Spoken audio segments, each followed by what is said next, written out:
Hi guys. Today I am starting a series of recordings in which I am going to tell you the history of the French Revolution. I'll try and explain you in a way that remains accessible to everyone, like what I am trying to do for each of my videos, the events, and maybe more importantly, the reasons and the implications in history of the French Revolution. I don't know how many videos this is going to take, because I would like to do something a bit ambitious and cover not only the first years of the revolution, but start in 1789 and continue the story until 1815 with the fall of Napoleon, so that the story should include the Napoleonic Wars as well from an European point of view. If you want to make sure that you will get the following videos, of course, I encourage you to subscribe. As I said, I would like to talk about the events, but also their meaning, their interpretation. And before we start with the story itself, I wanted to make a bit of an introduction about the historiography of the French Revolution. The historiography is how history is written. It is like the history of history, if you want. It looks at how history has been seen at various periods of time and in various groups, various schools of thought. And the problem when it comes to interpretation of history is that the events, the facts, may be acknowledged and known to everyone, but their meaning, their implications in the future are things that are extremely controversial and political too.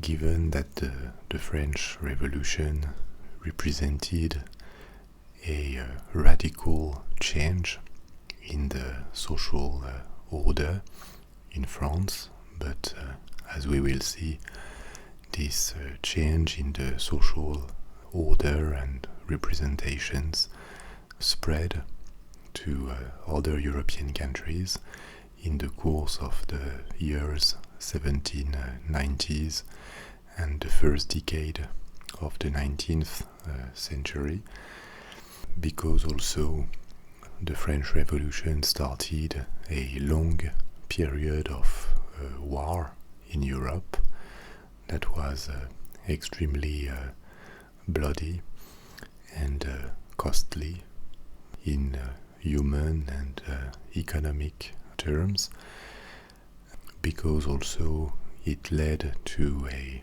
redrawing of frontiers.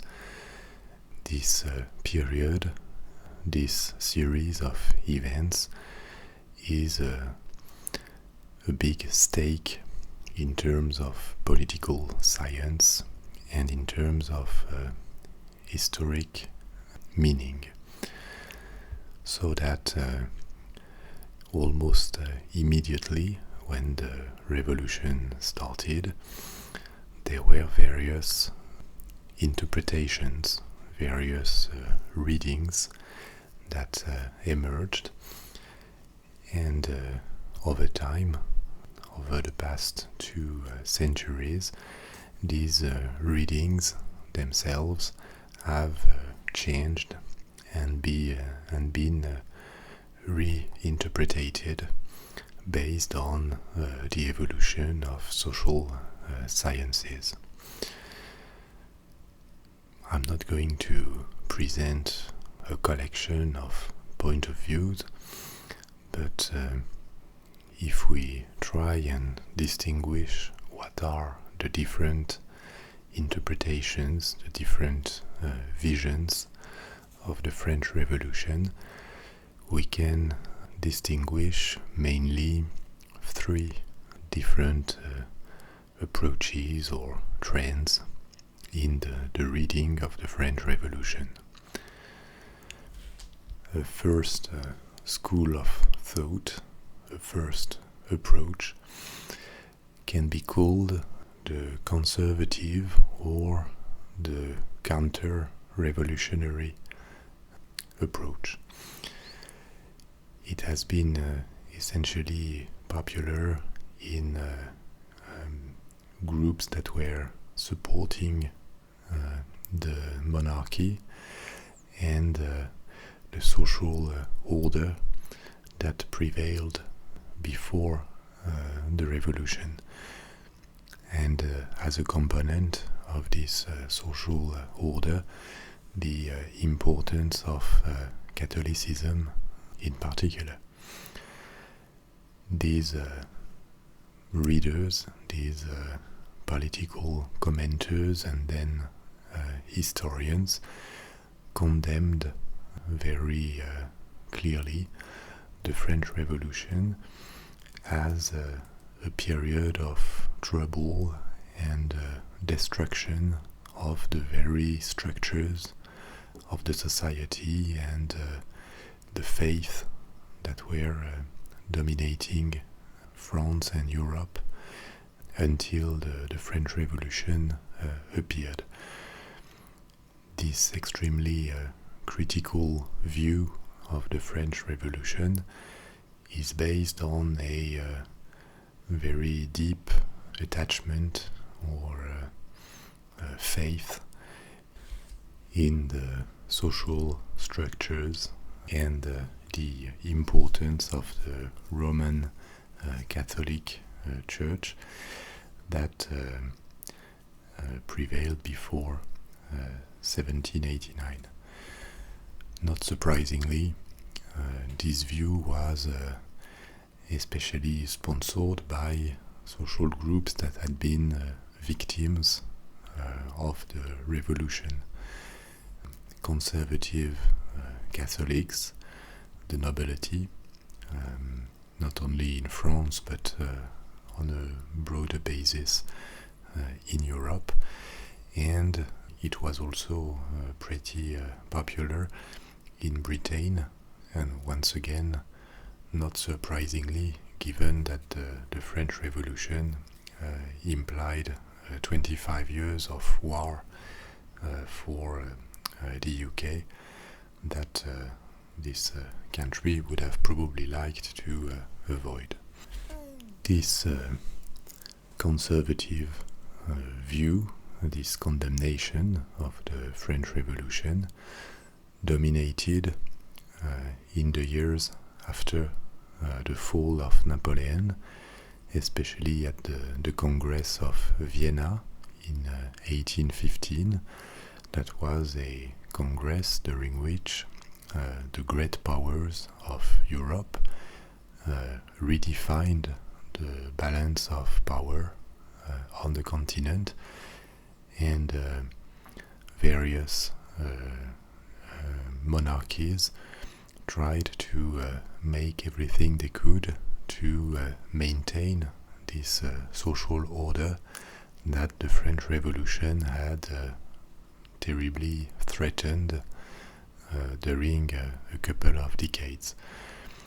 So this condemnation was the official view of history the idea that the French Revolution had been an accident that needed to be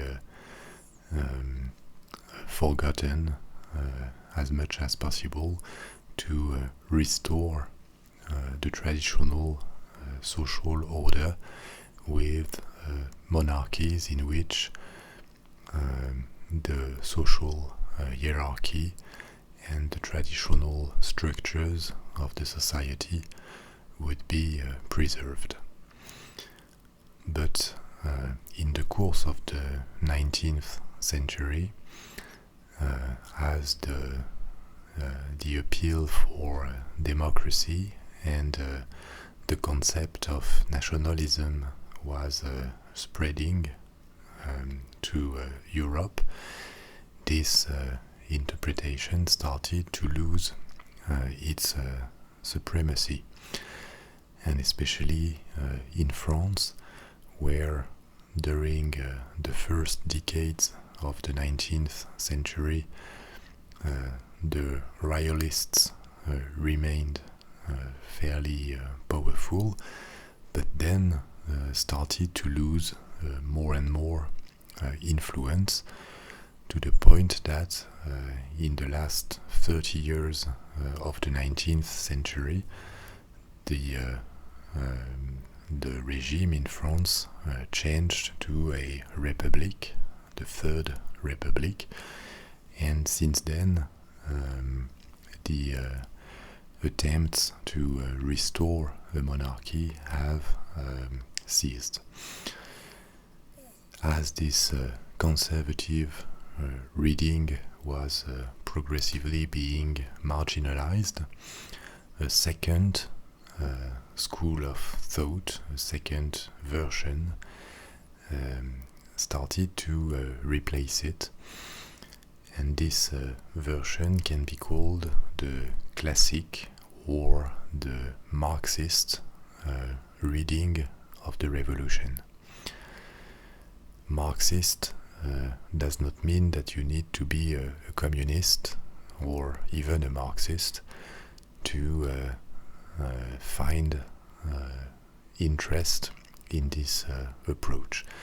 It is called Marxist because this interpretation is based on the Marxist hypothesis, saying that the main motor, the main engine of history is the rivalry, the competition between social groups.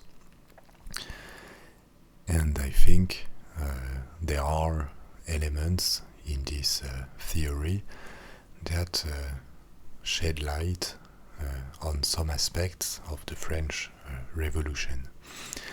What this theory says is that in the 18th century, France, but to a larger extent Western Europe, had seen the rise, the emergence of a new social class that existed before but became economically much more powerful and relevant, the bourgeoisie.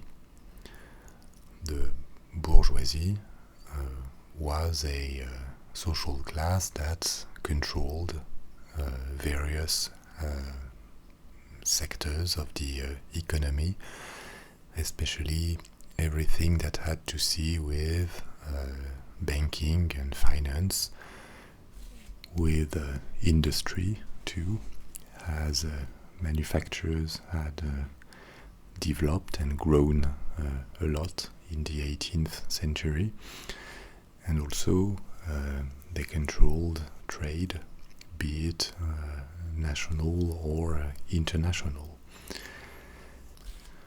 But the economic rise of this new social class was not reflected by the institutions and the structure of the society.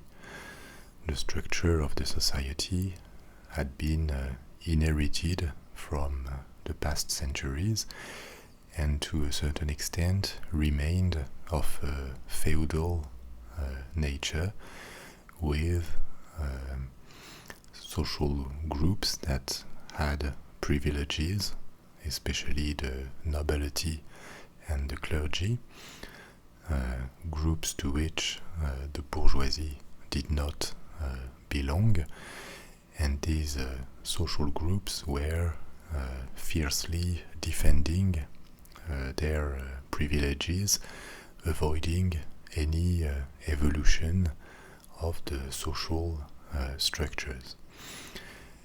And what the Marxist or classic view of the revolution says, in a simplified way, is that the revolution corresponds to this moment when the social and political structures have become unbearable for the new leading economic group in the society, which explains or would explain this brutal, radical change of these structures.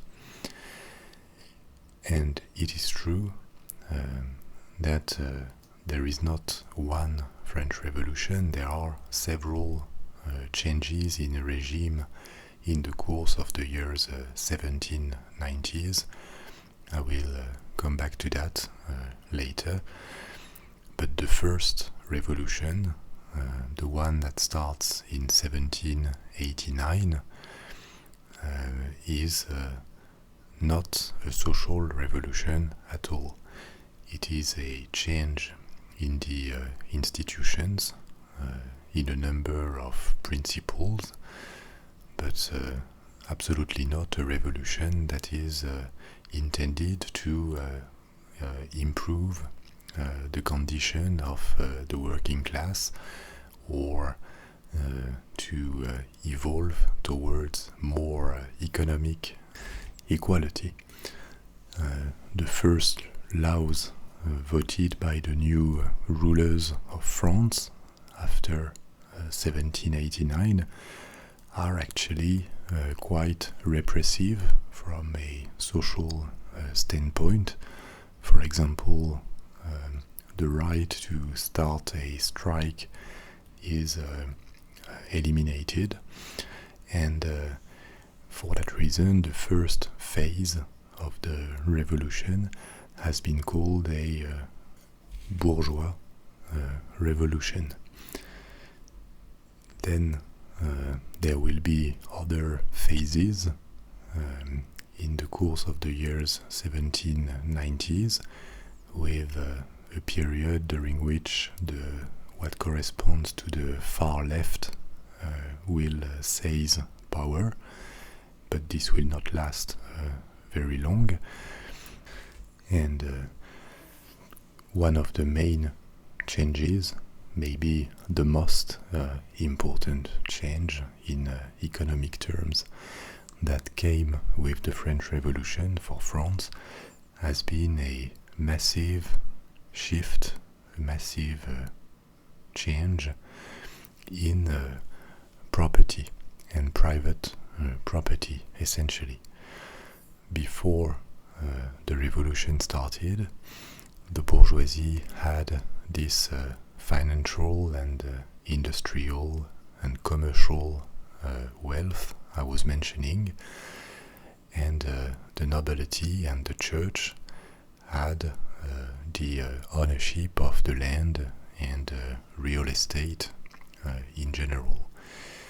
From an economic standpoint, the revolution represents the moment when the bourgeoisie would take the ownership of the land and real estate, as the nobility had gone into exile, as the properties of the church had been seized and sold by the state. The buyers of all these assets were these emerging classes from the bourgeoisie, and their obsession during the 25 years we are going to discuss has been to legalize, to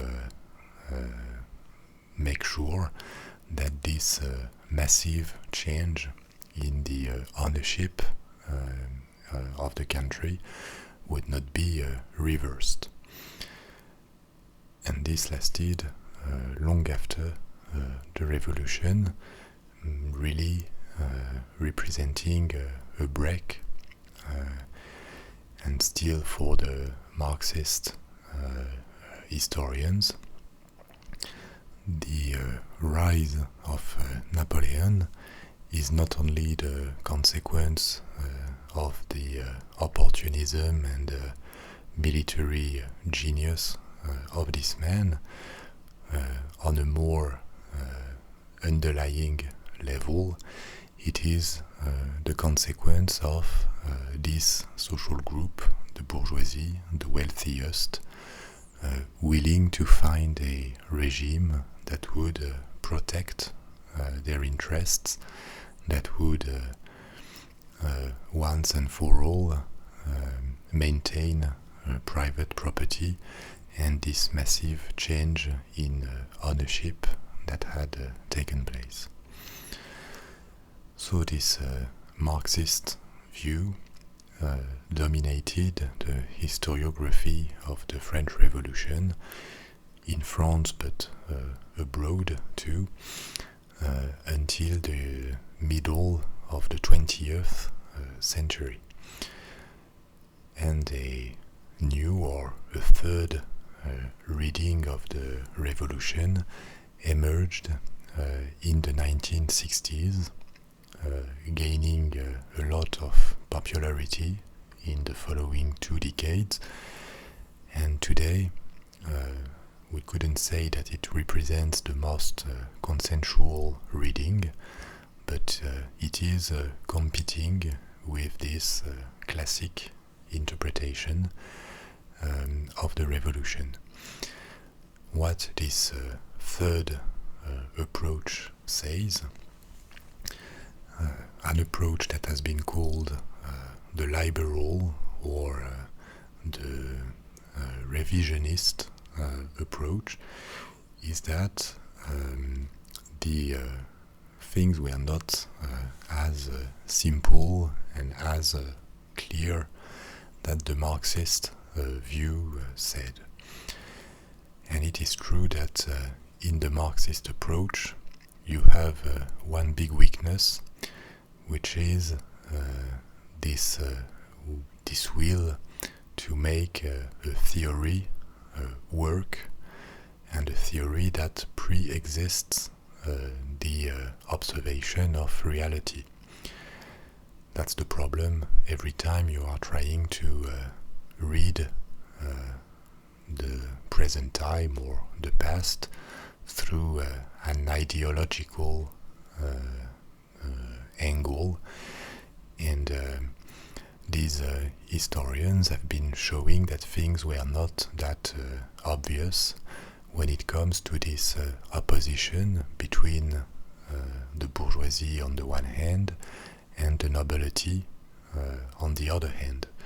For example, they showed that some parts of the nobility were entrepreneurs too, sometimes as much and maybe even more than the bourgeoisie itself.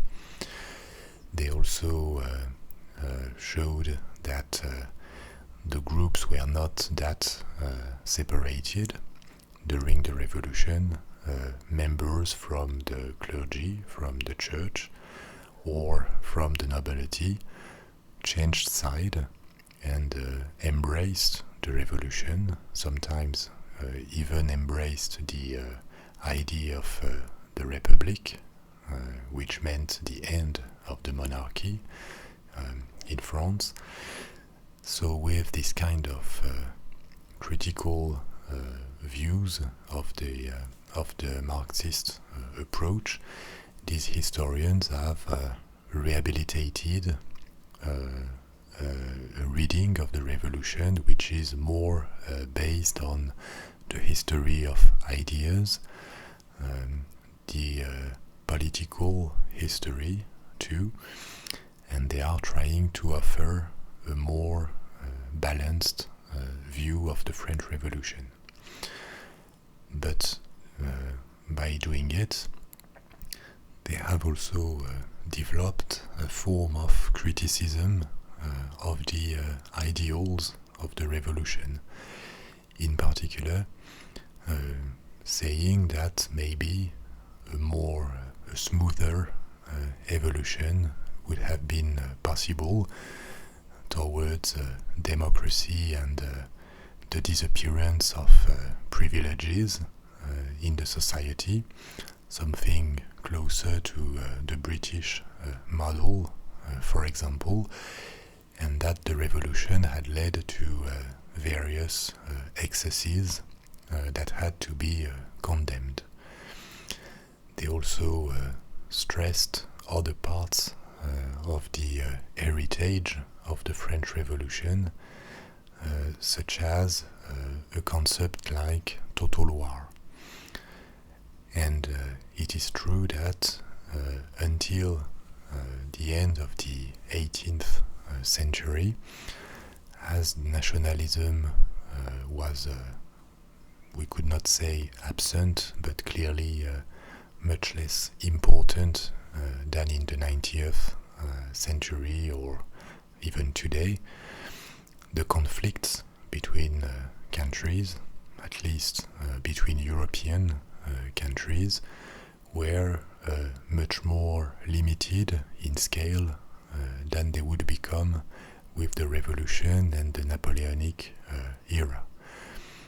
Typically, countries had armies that they sent to the battlefield, and when the defeat became obvious for one side, a treaty was signed to seal the peace with territorial or other types of concessions, but there was no intention on any side to destroy, to annihilate the enemy. This conception and this practice of limited wars would disappear with the French Revolution. During the French Revolution, this concept or this approach that amounts to mobilizing an entire country, all its resources, human but also economic, political, to annihilate the enemy, would become the way to make war in Europe. And it's always easy to draw lines in time and say that the French Revolution would be responsible for future events, but however, it installed this concept of total war that, for the worst, would dominate the 20th century with the First and the Second World Wars. Another critique of the French Revolution has been the critique of political extremism and radicalism. And in that, the historians saw in the French Revolution maybe the roots of the totalitarian tendencies that would appear in the 20th century too.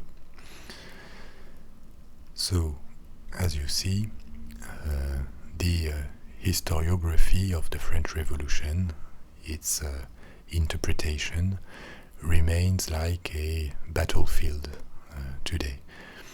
Everybody agrees on the facts, on the events, but the jury is still out when it comes to saying what are the implications, are they positive or negative, and I have my own view of that, which I find very good, but I wanted you to be aware that for the French Revolution, like for any historical event of significant importance, the controversies and the political readings are still very active when it comes to history.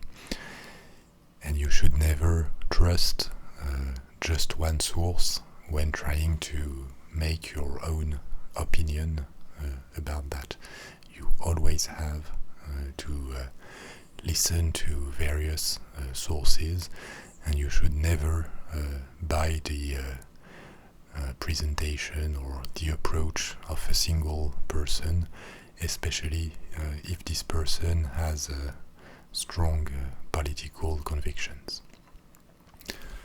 Okay, this is it for this introduction I wanted to make, and in the coming weeks I'm going to record the story itself, so I hope you will be there and interested to listen to this. See you soon, my friends. Bye bye.